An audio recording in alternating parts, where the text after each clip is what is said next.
റഷ്യയും വടക്കൻ അറ്റ്ലാന്റിക് സഖ്യവും തമ്മിലുള്ള നയതന്ത്ര സൈനിക ബന്ധങ്ങൾ ചരിത്രത്തിലെ ഏറ്റവും വഷളായ ഘട്ടത്തിലൂടെയാണ് ഇപ്പോൾ കടന്നു പോകുന്നത്.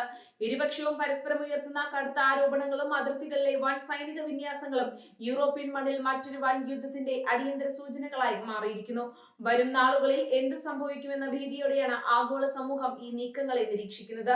ഒരു വശത്ത് നാറ്റോ സഖ്യം തങ്ങൾക്കെതിരെ നേരിട്ടൊരു ഭാവി യുദ്ധത്തിന് അണിയറയിൽ കോപ്പുകൂട്ടുകയാണെന്നാണ് മോസ്കോയുടെ ഏറ്റവും പുതിയതും കടുത്തതുമായ ആരോപണം. യൂറോപ്പിൽ നാറ്റോ തുടർച്ചയായി നടത്തുന്ന വിപുലമായ സൈനികാഭ്യാസങ്ങൾ തങ്ങളെ ലക്ഷ്യമിട്ടുള്ളതാണെന്ന് റഷ്യൻ വിദേശകാര്യ പ്രതിരോധ മന്ത്രാലയങ്ങൾ ഒരേ സ്വരത്തിൽ വ്യക്തമാക്കുന്നു. വെറുമൊരു പ്രതിരോധ പരീക്ഷണമല്ല, മറിച്ച് റഷ്യൻ അതിർത്തികളെ നിരീക്ഷണത്തിലാക്കാനും ആക്രമിക്കാനുമുള്ള വ്യക്തമായ റിഹേഴ്സലുകളാണ് പാശ്ചാത്യ ശക്തികൾ നടത്തുന്നതെന്നാണ് ക്രെംലിൻ ആരോപിക്കുന്നത്. നാറ്റോയുടെ ഭാഗത്തു നിന്നുണ്ടാകുന്ന സാധാരണ സൈനികാഭ്യാസങ്ങൾക്ക് പുറമെ തടവറ ക്യാമ്പുകളെ കേന്ദ്രീകരിച്ചുള്ള പ്രത്യേക പരിശീലനങ്ങളും ബാൾട്ടിക് കടലിലെ തന്ത്രപ്രധാന നാവിക നീക്കങ്ങളും റഷ്യയെ കടുത്ത പ്രകോപനത്തിന് പ്രേരിപ്പിക്കുന്നുണ്ട്. ബാൾട്ടിക് രാജ്യങ്ങളിൽ നാറ്റോ സന്നാഹങ്ങൾ വർദ്ധിപ്പിക്കുന്നത് തങ്ങളുടെ ആഭ്യന്തര സുരക്ഷയ്ക്ക് നേരിട്ടുള്ള ഭീഷണിയാണെന്ന് വ്ളാഡിമിർ പുടിൻ ആവർത്തിച്ച് താക്കീത് നൽകിയിട്ടുണ്ട്. ഇത്തരം ഓരോ അഭ്യാസങ്ങളും റഷ്യക്കെതിരായ യുദ്ധപ്രഖ്യാപനത്തിന് തുല്യമായാണ് മോസ്കോ കണക്കാക്കുന്നത്. എന്നാൽ ഈ ആരോപണങ്ങളെ പൂർണ്ണമായും തള്ളിക്കളയുന്ന നാറ്റോ നേതൃത്വവും ബാൾട്ടിക് രാജ്യങ്ങളിലെ രഹസ്യാന്വേഷണ ഏജൻസികളും റഷ്യയുടെ യഥാർത്ഥ ലക്ഷ്യങ്ങളെക്കുറിച്ച് കടുത്ത മുന്നറിയിപ്പാണ് യൂറോപ്പിന് നൽകുന്നത്. പോളണ്ട്, എസ്തോണിയ, ലാത്വിയ, ലിത്വാനിയ തുടങ്ങിയ ബാൾട്ടിക് രാജ്യങ്ങൾക്ക് നേരെ റഷ്യ ഏതൊരു നിമിഷവും വലിയ തോതിലുള്ള പ്രകോപനങ്ങൾക്ക് മുതിർന്നേക്കാമെന്നാണ് ഇവരുടെ കണ്ടെത്തൽ. അതിർത്തികളിൽ റഷ്യൻ സൈന്യം അപ്രതീക്ഷിതമായി നടത്തുന്ന അടിയന്തര നീക്കങ്ങൾ ഇതിന്റെ തെളിവായി അവർ ചൂണ്ടിക്കാണിക്കുന്നു. യൂറോപ്പിൽ ഒരു പുതിയ സംഘർഷ മേഖല അല്ലെങ്കിൽ ഫ്ലാഷ് പോയിന്റ് രൂപപ്പെടാനുള്ള സാധ്യതകൾ ഇത്രത്തോളം ഉയർന്ന ഒരു കാലഘട്ടം സമീപകാല ചരിത്രത്തിൽ ഉണ്ടായിട്ടില്ല.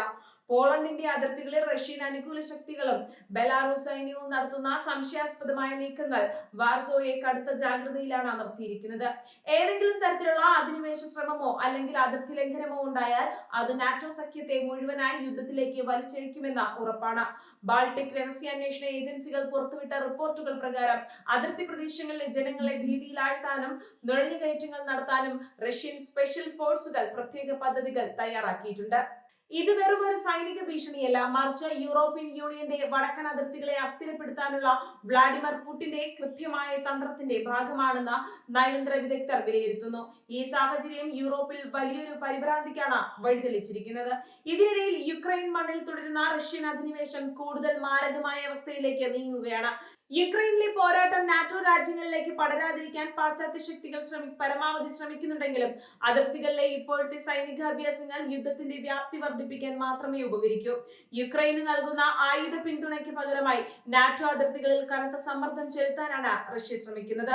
വ്ളാഡിമിർ പുടിന്റെ ഭാഗത്തു നിന്നുണ്ടാകുന്ന തുടർച്ചയായ ആണവ താക്കീതുകളും ആഗോളതലത്തിൽ വലിയ ആശങ്കയുണ്ടാക്കുന്നുണ്ട്. തങ്ങളുടെ രാജ്യത്തിന്റെ പരമാധികാരത്തിന് ഭീഷണിയുണ്ടായാൽ ഏത് തരത്തിലുള്ള ആയുധങ്ങളും ഉപയോഗിക്കാൻ മടിക്കില്ലെന്ന പുടിന്റെ പ്രഖ്യാപനം നാറ്റോയെ കൂടുതൽ പ്രതിരോധത്തിലാക്കാൻ ലക്ഷ്യമിട്ടുള്ളതാണ്.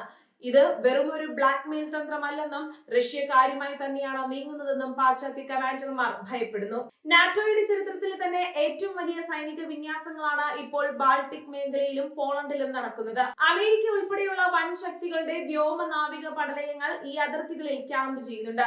റഷ്യയുടെ ഭാഗത്തു നിന്ന് ചെറിയൊരു പിഴവോ അല്ലെങ്കിൽ അബദ്ധത്തിലുള്ള മിസൈൽ പതനമോ ഉണ്ടായാൽ പോലും അതൊരു ആഗോള യുദ്ധത്തിലേക്ക് നയിച്ചേക്കാവുന്ന രീതിയിൽ കനത്ത സ്ഫോടനാത്മകമായ അന്തരീക്ഷമാണ് നിലവിലുള്ളത്.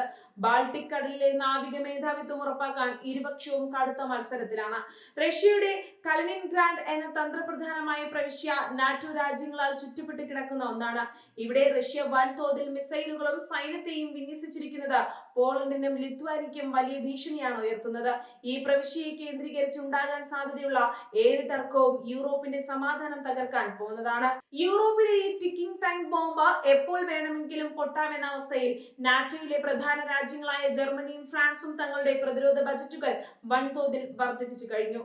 ശീതയുദ്ധകാലത്തിന് ശേഷം യൂറോപ്പ് നേരിടുന്ന ഏറ്റവും വലിയ സൈനിക പ്രതിസന്ധിയാണിത്. നയതന്ത്ര ചർച്ചകൾക്കുള്ള വാതിലുകൾ മിക്കവാറും പൂർണ്ണമായി അടഞ്ഞ അവസ്ഥയിലാണെന്നത് സ്ഥിതിഗതികൾ കൂടുതൽ വഷളാക്കുന്നു. റഷ്യ ഉയർത്തുന്ന വെല്ലുവിളികളെ നേരിടാൻ ബാൾട്ടിക് രാജ്യങ്ങൾ തങ്ങളുടെ പൗരന്മാർക്ക് പ്രത്യേക യുദ്ധകാല പരിശീലനങ്ങളും അടിയന്തര സാഹചര്യങ്ങളെ നേരിടാനുള്ള നിർദ്ദേശങ്ങളും നൽകി തുടങ്ങിയിട്ടുണ്ട്. അതിർത്തി ഗ്രാമങ്ങളിൽ വൻതോതിൽ പ്രതിരോധ കോട്ടകളും ബങ്കറുകളും നിർമ്മിക്കുന്ന തിരക്കിലാണ് പോളണ്ടും മറ്റ് അയൽ രാജ്യങ്ങളും. ഇത് മേഖലയിലെ സാധാരണ ജനങ്ങൾക്കിടയിൽ വലിയ മാനസിക സമ്മർദ്ദവും ഭീതിയും സൃഷ്ടിക്കുന്നുണ്ട്. റഷ്യൻ നുണപ്രചാരണങ്ങളും സൈബർ ആക്രമണങ്ങളും പാശ്ചാത്യ പാശ്ചാത്യ രാജ്യങ്ങളുടെ അടിസ്ഥാന സൗകര്യങ്ങളെ ലക്ഷ്യമിട്ട് വർദ്ധിച്ചു വരുന്നതായി നാറ്റോ സൈബർ വിങ് വ്യക്തമാക്കുന്നു. നേരിട്ടുള്ള സൈനിക ഏറ്റുമുട്ടലിന് മുൻപ് രാജ്യങ്ങളുടെ ആഭ്യന്തര വ്യവസ്ഥകളെ തകർക്കാനുള്ള ഹൈബ്രിഡ് യുദ്ധമുറ റഷ്യ പയറ്റുകയാണ് എന്നാണ് ആരോപണം. ഇത് അതിർത്തികളിലെ സൈനിക നീക്കങ്ങൾക്കൊപ്പം തന്നെ ഭയക്കേണ്ട ഒന്നാണ്. യൂറോപ്പിൽ ഒരു പുതിയ യുദ്ധമുഖം തുറക്കപ്പെട്ടാൽ അത് ആഗോള സമ്പദ് വ്യവസ്ഥയെ പൂർണ്ണമായും തകർക്കുമെന്ന സാമ്പത്തിക വിദഗ്ധർ മുന്നറിയിപ്പ് നൽകുന്നു. യുക്രൈൻ യുദ്ധം സൃഷ്ടിച്ച പ്രതിസന്ധികളിൽ നിന്നും ലോകം ഇനിയും പൂർണ്ണമായും മുക്തമാകാത്ത സാഹചര്യത്തിലാണ് ഈ പുതിയ ഭീഷണി. നാറ്റോയുടെ സൈനികാഭ്യാസങ്ങളും അതിനെതിരെയുള്ള റഷ്യയുടെ അതിരൂക്ഷമായ നിലപാടുകളും യൂറോപ്പിനെ ഒരു വലിയ ദുരന്തത്തിന്റെ അരികിലേക്ക് എത്തിച്ചിരിക്കുന്നു.